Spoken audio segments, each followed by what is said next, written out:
There is a thing that almost everyone knows about Walt Disney, and it is not true. The thing they know is that when he died, he had himself frozen. That somewhere beneath the studio, or beneath Disneyland, or beneath the Pirates of the Caribbean, there is a stainless steel cylinder, and inside it, packed in liquid nitrogen, is the head of the man who made Mickey Mouse, waiting for a future that can wake him. It is one of the most widely believed rumors of the 20th century. It has been repeated in school days and documentaries and stand-up routines for more than 50 years. It is so pervasive that it has almost stopped being a rumor and started being a fact. It is false. Walt Disney was not frozen. On the morning of the 15th of December 1966, he died of lung cancer in St. Joseph's Hospital in Burbank, directly across the street from the studio that bore his name.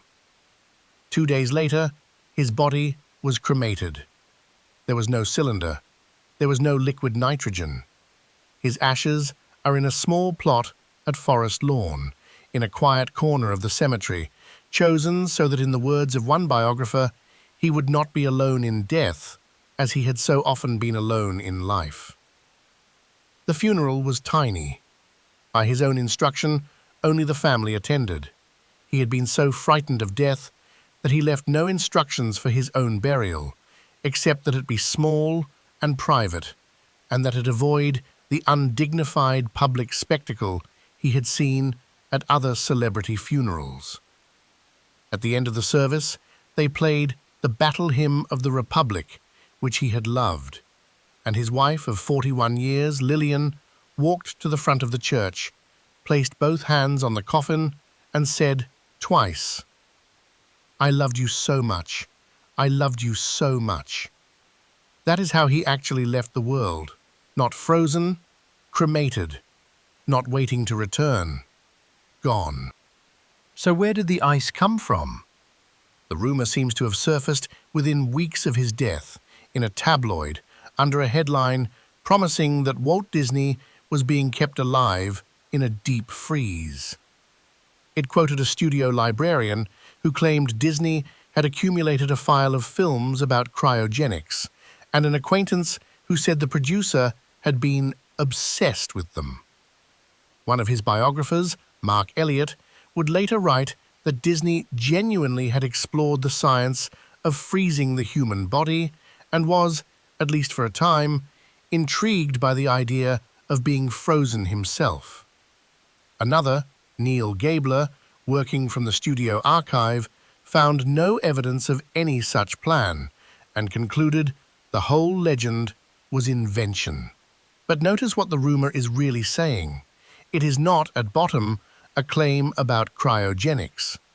It is a claim about a man who could not be allowed to simply die, because he had spent his entire life building worlds where nothing ever had to. That is the subject of this film, not the frozen head, the man underneath it. Because here is the strange thing about Walt Disney. He is one of the most famous human beings who has ever lived. His signature is a corporate logo. His face is a brand. His first name is a company worth hundreds of billions of dollars. And almost nothing the public believes about him is quite right. They believe he drew Mickey Mouse. He did not. They believe he conceived Mickey in a flash of inspiration on a train. He almost certainly did not. They believe he was a simple, wholesome, uncomplicated man. He was one of the most driven, controlling, and haunted figures Hollywood ever produced. They believe, some of them, that he was a monster, a bigot, an informant, a fraud. And they believe he was frozen. The truth is stranger than any of it. It is the story of a boy from a hard house in the Midwest who discovered that he could build a world more orderly, more just, and more perfect than the one he had been born into, and who then spent 50 years building larger and larger versions of that world until the last one he designed was not a cartoon, and not a theme park, but a functioning city of 20,000 people that he intended to control completely. He died before he could build it. This is how he got there. Walter Elias Disney was born on the 5th of December 1901 in a two-story house his own father had built on Tripp Avenue on the northwest edge of Chicago. The father is where this story has to begin, because for the rest of his life, Walt Disney would be running either toward or away from the man named Elias Disney.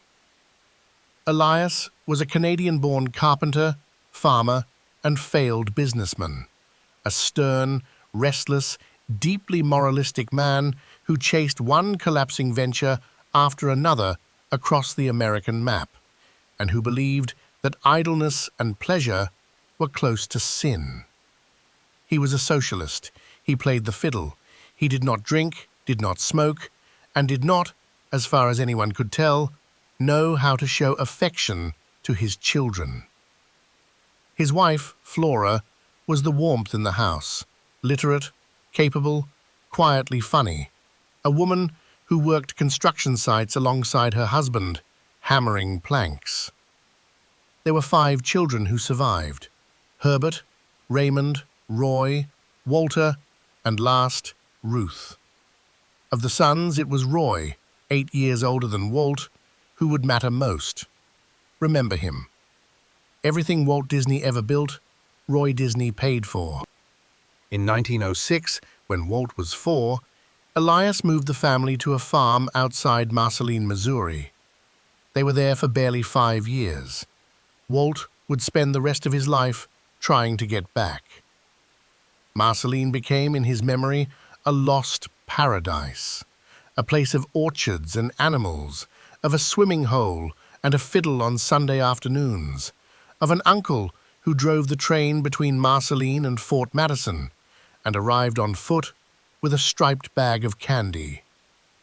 It was the one stretch of his childhood in which the extended family was present, in which he was, briefly, a boy with time to be a boy.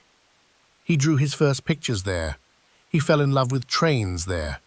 Nearly everything the world would later recognize as Disney, the small-town main streets, the talking animals, the ache for a gentler America, traces back to those few years on that farm. There is only one problem with the paradise. It was already disappearing while he lived in it. One Disney scholar put it precisely: Disney's small-town America, the source of his golden memories, was in fact beginning to vanish even as he experienced it. By the time the family left, Marceline's dirt roads had been paved. It had more than 20 automobiles, a new power plant, a new waterworks, a 600-seat theater showing films and vaudeville. The quiet agrarian town of his memory was becoming a modern place even as he stood in it. This matters more than it may seem. It means that the thing Walt Disney spent his life trying to rebuild was not a real place he had lost. It was an idealized place that had never quite existed, a version of America that was already slipping into memory at the very moment he was a child inside it. He would spend 50 years and untold millions of dollars trying to make it real, and he would come closer than anyone in history. The farm failed, as Elias's ventures always failed. In 1911, the family moved to Kansas City, where Elias bought a newspaper distributorship for the Kansas City Star. And here, the paradise ends, and the machine begins. Elias put his 9-year-old son to work. Every morning, Walt rose at 3:30 to deliver papers before school. Every afternoon, he delivered again. He did this for 6 years. In winter, he waded through snowdrifts that reached his neck. He fell asleep, exhausted, curled inside the sack of papers, or in the warm foyer of an apartment building, and woke in daylight, terrified, and ran to finish the route. He was not paid. Elias took the money. When Walt earned a little on the side, selling extra papers on the trolley, Elias took that too, and invested it. So the boy took a second secret job at a candy store during school recess to earn money his father didn't know about, to buy more papers he could sell on his own account. So the upshot of it was, I was working all the time, Disney said later. I mean, I never had any real playtime. The only play he got, he stole. He would see toys on the porches along his route, and he would stop and play with them for a moment, carefully, and then set them back exactly as he had found them, and move on. Elias was not only cold, he was violent. By the time they were in Kansas City, Disney said, "To tell the truth with my father got me a licking." When they built an addition to the house and Walt made a mistake, Elias would swing the flat of a saw at him or club him with a hammer handle. Usually the boy ran to his mother until his father cooled. Then came the reckoning. Walt was 14. Elias, enraged by some insolence, ordered him to the basement for a beating. His brother Roy pulled him aside and told him to fight back. Walt, obedient even then, went down the stairs anyway. His father followed, shouting, and grabbed a hammer to strike him. And this time, the boy caught his father's hands. He raised his other arm, and I held both of his hands, Disney remembered, decades later. And I just held them there. I was stronger than he was. I just held them. And he cried. His father never struck him again. Elias, broken by a lifetime of failed work and now defeated inside his own house, was finished as a tyrant. Hold on to that image. A boy who had never been allowed to control anything, not his time, not his money, not his own play, discovers in a basement at 14 that he is stronger than the force that has controlled him. And the force breaks and weeps. For the rest of his life, Walt Disney would build worlds in which he was the one who could not be overpowered. Worlds where he held both the hands, where he had, in the words of one of his own animators, absolute control. He wanted to be a cartoonist, Or a newspaper artist, or briefly, an actor. What he knew was that he wanted to draw, and that drawing was the one thing his father's world had no use for. He faked his age to join the Red Cross at the end of the First World War and drove an ambulance in France after the armistice. 16 years old, drawing cartoons on the side of his vehicle. When he came home, he told Elias he would not be taking the factory job his father had arranged. He went to Kansas City instead and taught himself, badly, how to animate. His methods were primitive. He and a handful of equally green young men, including a shy, brilliant draftsman named Oob Iwerks, would obtain prints of professional cartoons, clip out 50 or 75 frames, and study them under a magnifying glass to reverse engineer how the New York studios did it. At one point, Walt held a drawing class for his own staff because, as one of them put it, Walt had the idea that maybe we should learn to draw a little better. Note that carefully, because it will define everything. Walt Disney was never the best artist in his own building. Not in Kansas City, not ever. What he had was something else. A relentlessness, a refusal to be satisfied, and an instinct for what an audience would feel. He founded a company called Laugh-O-Gram. In 1923, it went bankrupt. This was not a minor stumble. It was total. He could not pay his rent. For a period, he lived in his office and ate cold beans from a can and bathed once a week at the train station. A local dentist advanced him small loans, secured against every piece of equipment he owned. Nothing was left. And so Walt Disney did what his father had done all his life. He gave up and moved on to the next place. But where Elias moved from failure to failure, Walt moved from failure to Hollywood. He left Kansas City in the summer of 1923 with almost nothing. He had no suit of his own, only a loud pair of threadbare checked trousers, a checkered jacket, a raincoat, and an old cardigan. A neighbor loaned him a suit belonging to her son. His suitcase was made of frayed cardboard, and half of it was packed not with clothes, but with animation equipment. His single extravagance was a $5 pair of shoes bought with money from selling his camera. He said there was no one at the station to see him off.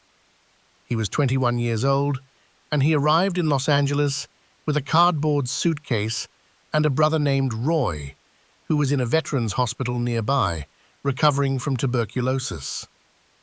That brother would get out of bed to run the business, and the business would eat the world. The first success was a girl named Alice.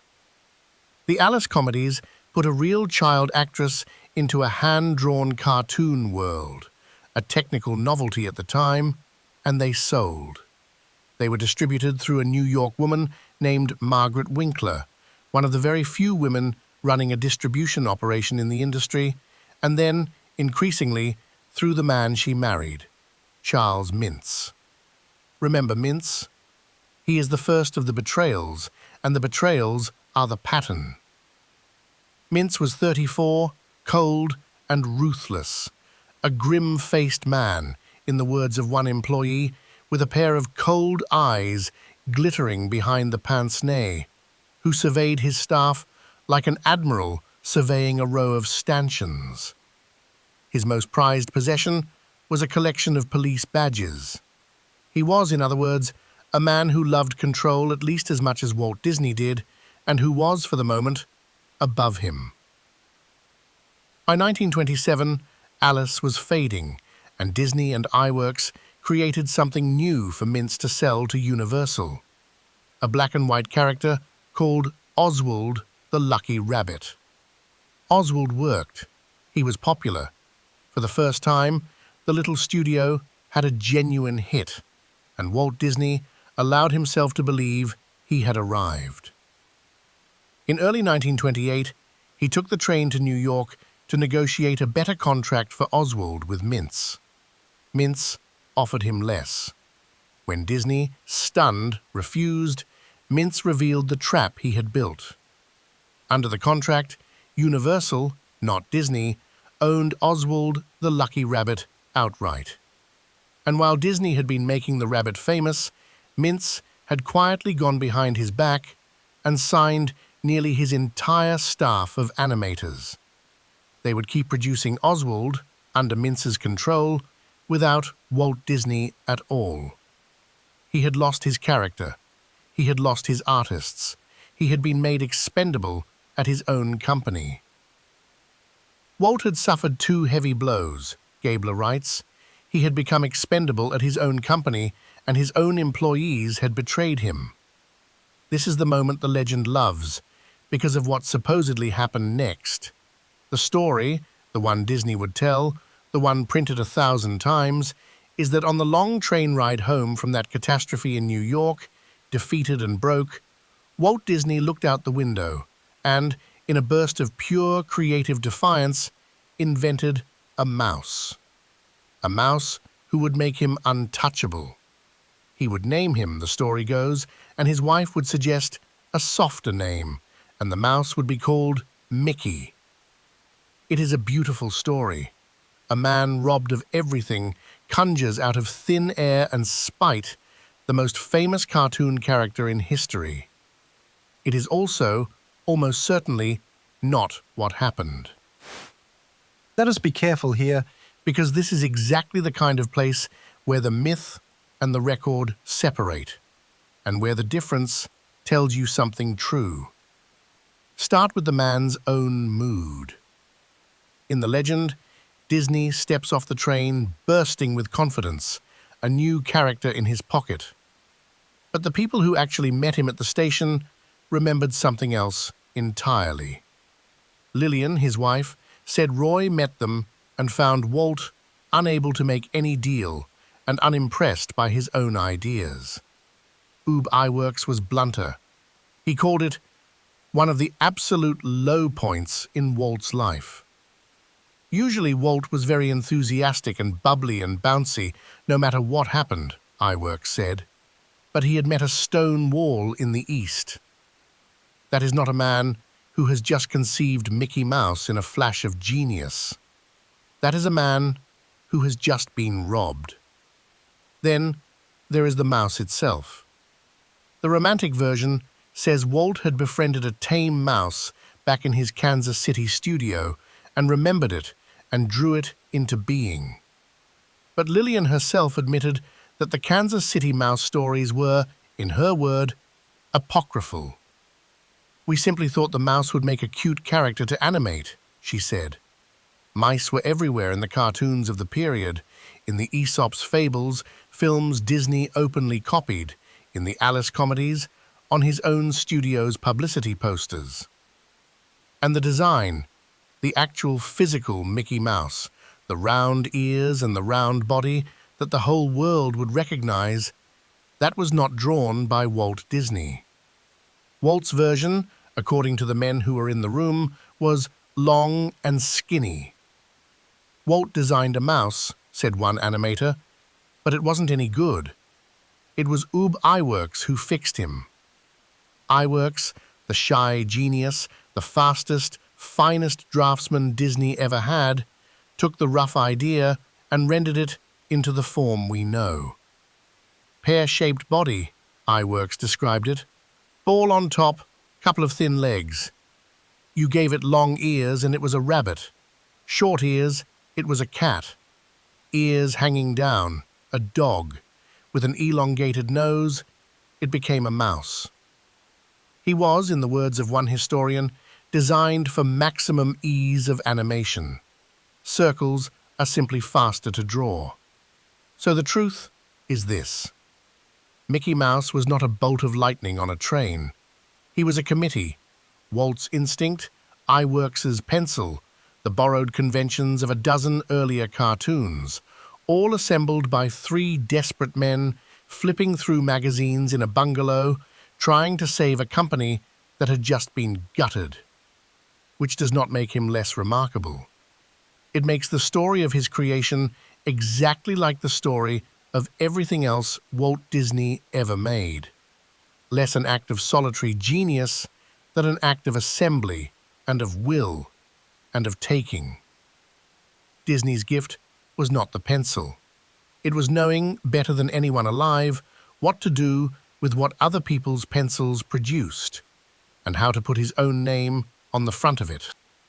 What Walt Disney did have, that no one else in animation yet had, was nerve about sound. In 1927, the jazz singer had introduced synchronized sound to feature films. Almost no one had put real synchronized sound to a cartoon. Disney bet everything on it. He mortgaged what little he and Roy had, hired a New York orchestra and a temperamental promoter named Pat Powers to handle the recording, and produced a short called Steamboat Willie, in which a mouse whistled and stamped and made music in perfect time to the picture. It premiered in November 1928. It was a sensation. Mickey Mouse, the assembled mouse, the committee mouse, became within 2 years one of the most recognized figures on Earth, a symbol some intellectuals of the day read as an antidote to the dictators then rising across Europe. The irony was not visible yet, but it was there. Mickey Mouse, the little figure people took as a symbol of the free and the plucky and the democratic, displaced reality for everyone, as one scholar put it, the way he displaced reality for his own creator. And then it happened again. In 1930, Ub Iwerks, the man who had actually drawn Mickey, who owned 20% of the company, who was arguably the most talented person in the building, walked into Roy Disney's office and quit. He had been lured away secretly by Pat Powers, the same promoter who had handled the sound, and who was now in a bitter financial war with the Disneys. Eerily reminiscent of the showdown with Charles Mintz just 2 years earlier, Gabler writes, right down to the betrayal by one of Walt's closest associates. Twice now, in 2 years, the people closest to Walt Disney had been bought out from under him and had gone. First the character and the animators, now the artist who had made the character live. He was learning a lesson, and it was the wrong one, and it would harden in him for the rest of his life. That talent leaves, that partners betray, that the only safe thing is control so total that no one can ever again walk out the door with what is yours. iWorks' own studio failed. Years later, he came back to Disney, quietly, as an employee. No longer a partner, no longer a threat. He would win 2 Technical Academy Awards for the studio.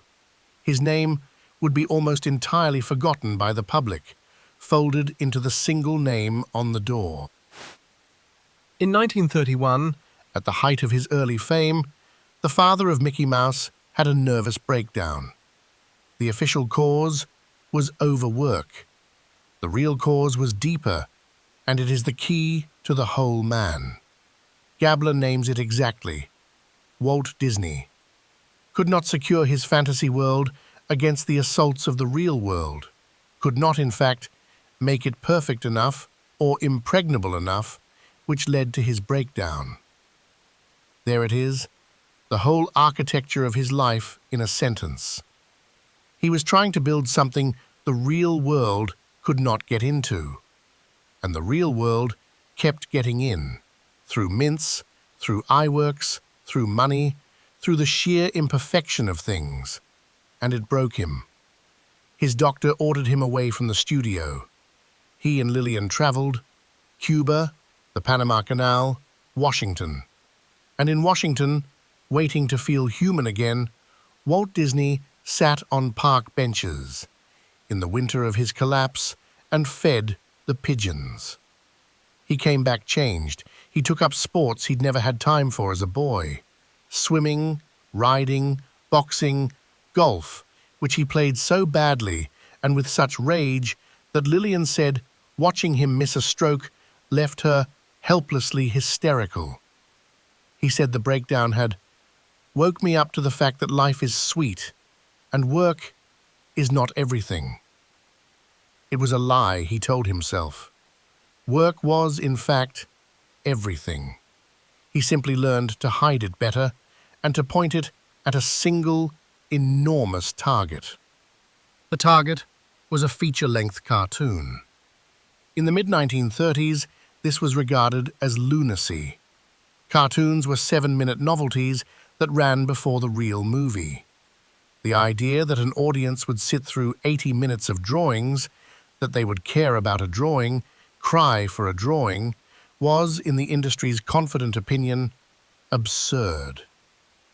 When word got out that Disney was pouring everything into a feature version of Snow White and the Seven Dwarfs, Hollywood had a name for the project.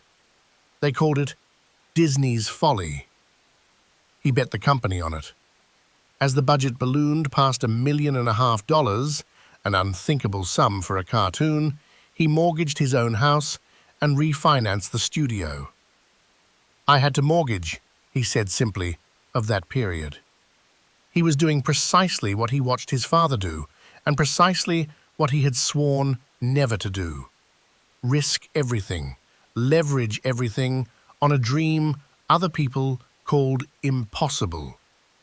The difference again was Roy. While Walt agonized over whether a dwarf's nose wrinkled correctly, the studio produced $2,000 paintings of single gags. Roy Disney went to the bankers again and again and kept the money flowing into his brother's obsession. Snow White premiered in December 1937. The audience wept. It became, briefly, the highest-grossing sound film ever made. The Folly had worked spectacularly completely, and with the money it made, Walt Disney did the most Walt Disney thing imaginable. He did not slow down. He did not diversify. He built a bigger, more perfect, more controllable world. A gleaming new studio in Burbank laid out to his exact specifications, down to the placement of every building, one of which had a roof that reminded him of the chicken coops in Marceline. He was, at last, the undisputed power. An unlikely dictator, one animator called him, but a dictator all the same. A thin, unassuming, rodent-faced man of 36, whose sensibility now governed every frame the studio produced, who sat through story meetings like a Roman emperor at the gladiator combat arena, whose fingertips were calcified from chain-smoking Lucky Strikes, and whose raised eyebrow could strike fear into the heart of any storyman. He had built the impregnable world. He was the one who could not be overpowered. And then the world got in again. On the surface, The Disney studio of 1941 looked like a paradise for artists. There was a campus, a commissary, a gym. Beneath the surface, it was a machine with a caste system. A handful of star animators were paid and celebrated like film stars. Below them, hundreds of assistants, in-betweeners and inkers, many of whom had done crucial work on Snow White and the films that followed, earned little, received no screen credit, and watched the profits of their labor flow upward to a single name. Disney did not see it that way. He saw the studio as a family and himself as its benevolent father, and he genuinely could not understand why his children would want a union between themselves and him. In May 1941, they walked out. the strike was led by a labor organizer named Herbert Sorrell, and inside the studio by one of Disney's own top animators, Art Babbitt, a man who had animated the Wicked Queen in Snow White, who was highly paid and who joined the union anyway, on principle. To Disney, this was not a labor dispute, it was iWorks all over again. It was mince all over again. It was betrayal from inside by the talented. Picket lines went up outside the studio he had built to be perfect. Strikers carried signs mocking him. Disney drove through the lines, seething. At one point, he reportedly had to be physically restrained from going after Babbitt. He could not accept that his own people had grievances. So he reached for an explanation that let him keep his innocence. He decided the strike was not real. It was infiltration. It was, as he put it, the moment the commies moved in.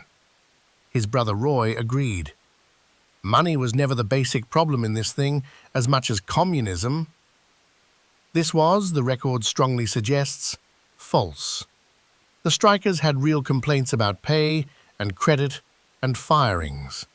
But Disney, politically naive, wounded, and fed by advisors and right-wing officials who had their own reasons to blame communists for labor unrest, took photographs of the picketers to the FBI and to congressional investigators, and was told, reassuringly, that these were professional agitators. He wrote to a state senator asking him to investigate the strike leaders' affiliations. "I had a lot of people just hoping that it was the end, you know," he said later, meaning that he believed communists were personally hoping to bring Walt Disney down. The strike was settled essentially in the union's favor, while Disney was conveniently out of the country on a goodwill tour of South America, arranged partly to get him away from the fight. But the man who came back was not the man who had left. Something had closed in him. The betrayals of Mintz and iWorks had taught him not to trust partners. The strike taught him not to trust his own workers, his own industry, or, increasingly, the country outside his gates. From here, the story darkens, and it is here that his three biographers begin to tell very different tales about who Walt Disney really was. In 1947, the House Committee on Un-American Activities came to Hollywood, hunting communists. Walt Disney went before it, voluntarily, as what was called a friendly witness. He testified that his strike had been a communist plot. He named the union organizer Herbert Sorrell and two of his own former employees as suspected communists or communist sympathizers. He told the committee that the communists were a threat that should be smoked out of his industry. This is not disputed by anyone. It is in the transcript. Walt Disney, the man whose name is synonymous with childhood innocence, sat before a congressional committee and helped feed the machinery of the Hollywood blacklist, which would destroy careers and lives over the next decade. He had helped found an organization, the Motion Picture Alliance, dedicated to purging the industry of the left. And here, the historical record grows genuinely dark and genuinely contested, because the deeper you go, the harder it becomes to separate what Disney did from what his enemies, and later his biographers, claim he was. Consider two charges, both serious, both endlessly repeated, both harder to pin down than the internet believes. The first is that Walt Disney was a paid informant for J. Edgar Hoover's FBI. This is the central, sensational claim of Mark Elliott's 1993 biography, subtitled Hollywood's Dark Prince. Elliott writes that in 1936, Hoover sent Disney a letter that Disney agreed to assist Hoover's crusade against communism in Hollywood, that he became, in Elliott's telling, an official informant, working through a designated special agent in charge for some 25 years. Neil Gabler, working later and with fuller access to the archive, treats this far more cautiously. He documents that Disney did have a relationship with the FBI, that he took his strike photographs to them, that the Bureau monitored his anti-communist organization, that there was contact. But he stops well short of Elliott's portrait of a devoted, decades-long secret agent. In fact, Gabler pointedly describes Elliott's book as the work of a biographer who accused him of being everything from the illegitimate son of a Spanish dancer to an alcoholic, to a bigot, to an FBI informant. So which is it?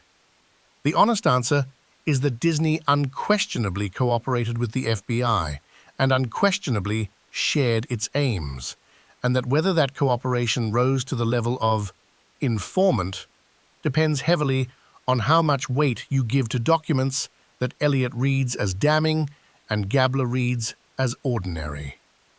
What is certain is the direction of the man's sympathies.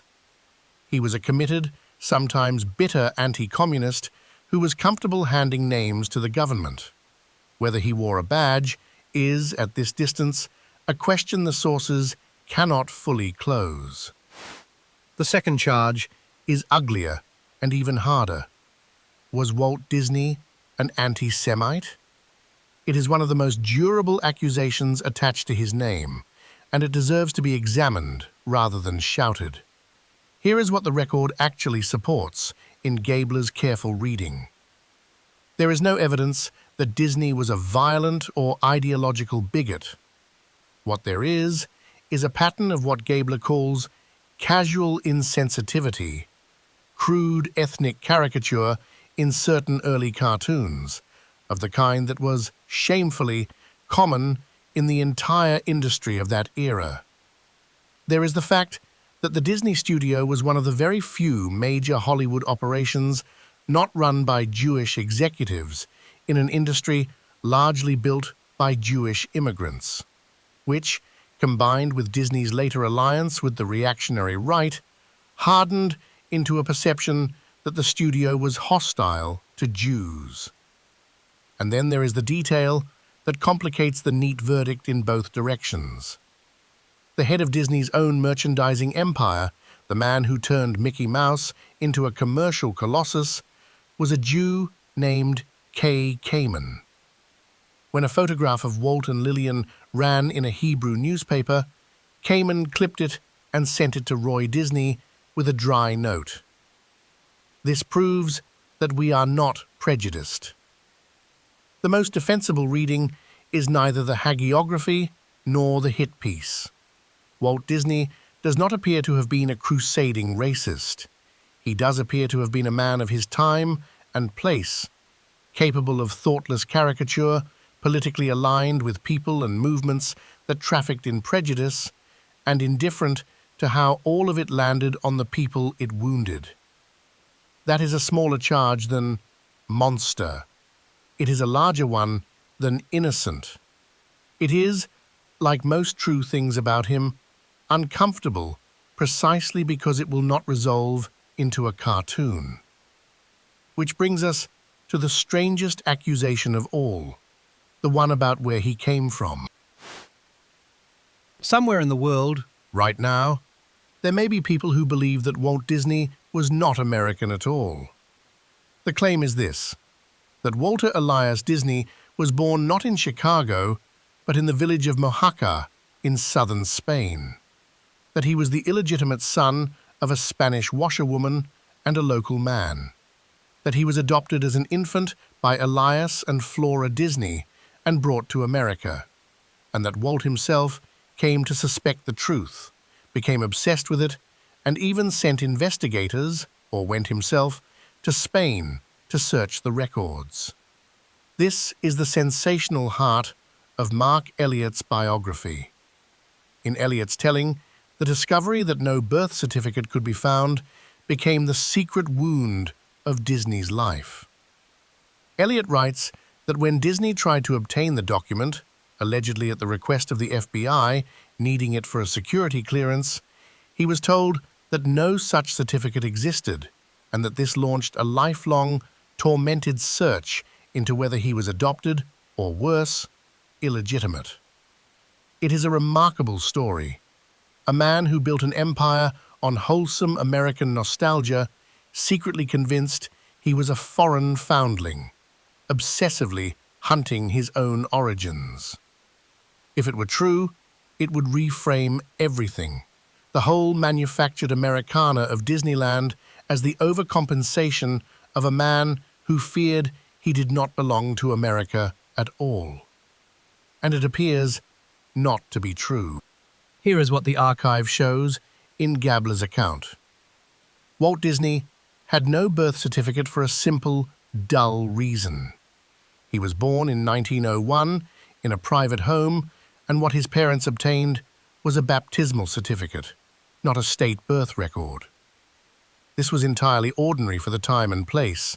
The absence of the document is not a mystery. It is a bureaucratic footnote. The born in Spain rumor did reach Disney, but not as a dark family secret he was hiding. It reached him as an absurdity he laughed at. In 1945, when someone wrote to him claiming he had been born in Mojaca, Spain, Disney replied, and the reply survives in the corporate correspondence, "I assure you it was with utter amazement that I learned that I was born in Spain," which is certainly stretching the point by 5,000 miles. That is not the voice of a haunted man protecting a secret. That is a man being told a tall tale about himself and finding it funny. There is even a small, telling wrinkle in the family lore that shows how these stories grow. It was said that Walt was named through a pastoral bargain, that Elias and the local minister, whose wife was pregnant at the same time as Flora, agreed to name their sons after each other. A charming story. But the records suggest the Disneys had considered the name Walter earlier for an older son. Small confusions like this, a considered name, a missing state certificate, are the soil in which the Spanish foundling legend took root and grew into a full, alternate biography. So why tell you a false story at length? Because the false story is the point. Walt Disney is a man around whom myths condense the way water condenses on cold glass. The frozen head, the train and the mouse, the tame Kansas City mouse, the Spanish birth, the secret badge. Some of these myths make him magical, some make him a monster. What they share is that they are all more dramatic, more legible, more satisfying than the truth. And that the truth, when you finally reach it, is stranger and smaller and more human than any of them. The real Walt Disney did not need a Spanish secret to explain his hunger to rebuild America. He had a real childhood for that, a cold father, a stolen boyhood, a paradise in Missouri that was already vanishing while he stood in it. He did not need a frozen head to explain his terror of endings. He had spent his whole life unable to bear that anything he loved could be lost or left imperfect. He was not a foundling. He was a boy who delivered papers in the snow at 3:30 in the morning and who grew up to build the most controlled place on earth. It was time to build it. The idea, he later said, came to him on Saturdays. He would take his 2 daughters to the amusement parks and carnivals of Los Angeles, and he would sit on a bench, eating peanuts, while they rode the merry-go-round. And he would look around at the dirty, ramshackle, unloved places these parks were. The surliness, the litter, the sense that nobody in charge cared. And he would think that it did not have to be this way. That someone could build a park that was clean and orderly and safe and beautiful. A park where every detail was controlled. Everyone around him thought it was madness. It was Disney's Folly all over again. The same word from the same doubters. Amusement parks were low, dirty, money-losing operations. The board of his own company resisted. So Disney did what he always did. He risked his own money, borrowed against his own life insurance, and drove the thing forward by sheer will. Disneyland opened in Anaheim in July 1955. The opening day was a disaster. Too many people, counterfeit tickets, a heat wave that melted the fresh asphalt so that women's high heels sank into the pavement, rides breaking down, a gas leak. The press called it Lax Sunday, and then it became, arguably, the single most influential piece of design space in the 20th century. Walk down the entrance of Disneyland, and you walk into Marceline. Main Street, USA, the first thing every visitor sees, is an idealized, turn-of-the-century American small-town street, built at a forced perspective to feel warmer and more intimate than any real street ever was. It is Marceline, Missouri, in 1906. It is the paradise that was already vanishing when he was a child, rebuilt in permanent, controllable form, cleaned of everything that had ever gone wrong in it. There is no cold father on Main Street. There is no paper route in the snow. There is no failure, no betrayal, no strike, no death. This is what Walt Disney had been building his whole life, without quite knowing it. Not cartoons, not a company, a world he could hold in both hands. The world he could not be overpowered in. Animation had been the first version, a place, as one biographer put it, where the animator assumed and exercised godlike control over his materials. Disneyland was the same impulse rendered in brick and steel and steam trains at the scale of an entire town. He would walk it obsessively, at night, alone, adjusting things. He kept an apartment above the fire station on Main Street so he could stay inside the world he had made. He had at last built the impregnable place. But even a town was not enough, because a town still had one uncontrollable element in it: people, real ones, who went home at night to real lives he could not design. And so, the last dream, the biggest one, the one that killed him, was to fix that too. In the early 1960s, Walt Disney quietly began buying up land in central Florida, tens of thousands of acres through shell companies, so that no one would realize the Disney organization was assembling a territory nearly twice the size of Manhattan. The public assumed it was for a second, bigger Disneyland. It was not, or not only. What Walt Disney intended to build in Florida was a city. He called it EPCOT, the Experimental Prototype Community of Tomorrow. And in the films and plans he left behind, it was not a theme park at all. It was to be a real, functioning city of some 20,000 permanent residents, enclosed, climate-controlled, radial in design, with its own transit, its own industry, its own schools, a working model of the American future. And it was to be controlled completely by Walt Disney. This was the crucial, revealing part.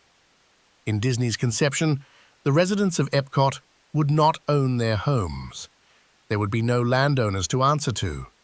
There would be, by design, no voting citizenry in the ordinary sense, because a democracy of homeowners could obstruct the plan, could vote for the wrong things, could let the place decay the way real cities decay, the way the amusement parks had decayed, the way Marceline had changed while he watched.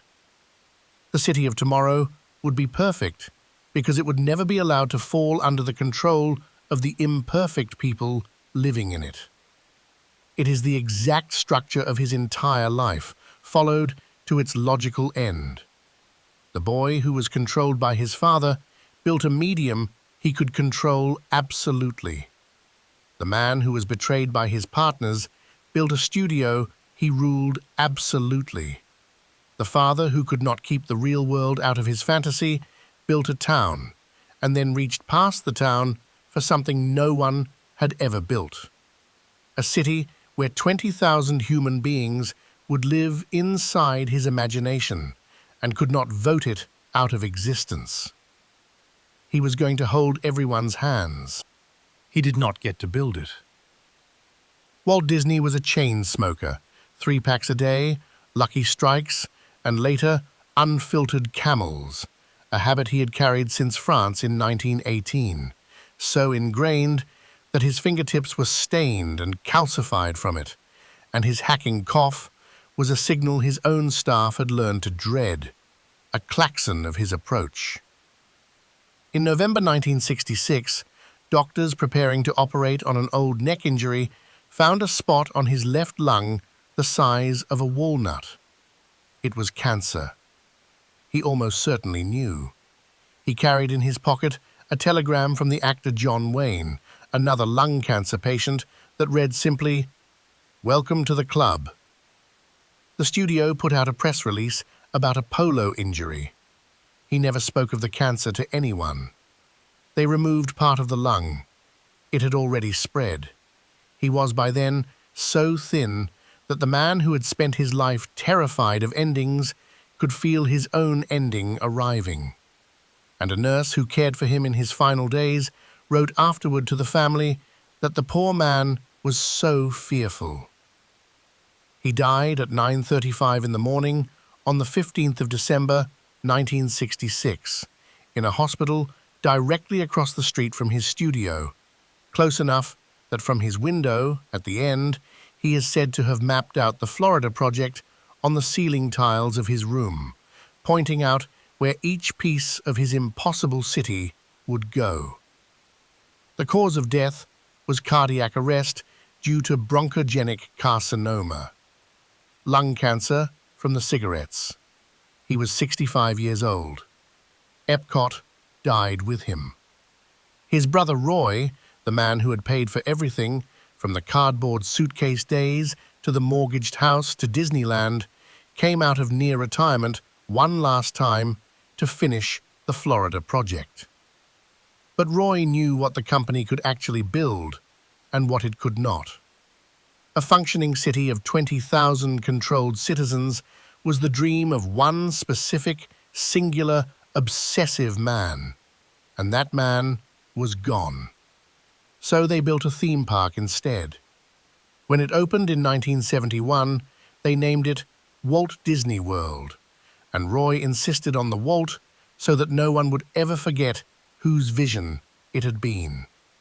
And when, years later, they finally built the thing called EPCOT, it was not a city. It was another park, a permanent World's Fair, a beautiful, controlled, ticketed place where no one actually lives. The city of tomorrow, the real one, the one with 20,000 souls inside Walt Disney's mind, was never built. It became, like the equatorial dreams of other men, a monument to the exact size of its creator's ambition, an idea too total for the world to hold, rendered instead as a smaller, safer, ticketed version of itself, and abandoned as anything more. So what do we do with him? The mythology says one of two things, depending on who is talking. To some, Walt Disney is pure magic, the smiling uncle who gave the world Mickey Mouse and Snow White and the happiest place on earth, a simple, wholesome genius who is, even now, waiting frozen for the future. To others, he is the Dark Prince, the informant, the bigot, the fraud, the illegitimate Spaniard, the tyrant who stole his artist's work and put his own name on it. Almost every specific in both of those stories is either false or, importantly, distorted. He was not frozen. He was cremated in a family-only service. He did not draw Mickey Mouse. Iworks did, and Walt took the credit and the name. He was not born in Spain. He was born in Chicago and delivered papers in Kansas City's snow. He was not a cackling monster, but neither was he innocent. He named names. He handed photographs to the government. He was capable of casual cruelty and casual prejudice, and he ruled the people who made his miracles with an iron and often ungenerous hand. But the deflation of the myth does not produce a smaller man. It produces a stranger one. Here is what is actually true. A boy grew up in a cold house with a father who took his money and swung a hammer at him, in a country town that was already disappearing while he was still a child in it. And instead of accepting that the world is uncontrollable and unfair and impermanent, the lesson the rest of us eventually grudgingly learn, he refused. He spent every hour of the next 50 years and every dollar he could borrow building worlds where the father could not reach him, where nothing anyone loved would ever be lost, where the snow never fell on the paper route and the small town never grew up, and no one ever left, and nothing ever, ever died. He built it in ink. Then he built it in a studio. Then he built it as a town that 50 million people a year now walk through.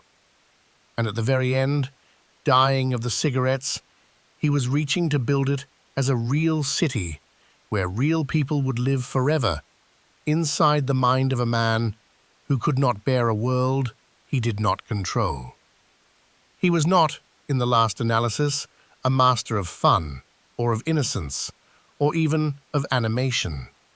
His own most careful biographer settled on a colder phrase, and it is the truest thing anyone has said about him. He was a master of order.